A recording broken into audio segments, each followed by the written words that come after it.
আপনারা দেখতে পারতেছেন আমাদের অবস্থা। আসলেই আল্লাহ তাআলা এখন আমাদেরকে ভালো রাখছে। আমরা ছাদের উপর আছি, আমরা কারোর সাথে যোগাযোগ করতে পারতেছি না। আমাদের ঘরের ভিতর একদম এক কোমর পানি হয়ে গেছে। আমরা সিঁড়িতে আশ্রয় নিছি। আশেপাশের অবস্থা খুবই ভয়াবহ।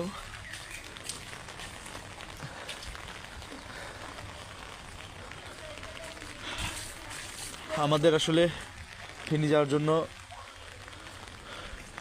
স্পিড বোট বা নৌকা, যে কোনো বাহন খুবই দরকার।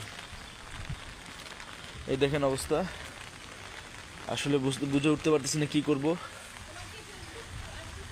হ্যাঁ, আসতেছে। আমাদেরকে হেল্প করেন। আমরা বাড়ির ছাদের উপর আশ্রয় নিয়েছি, সিঁড়ি রুমে।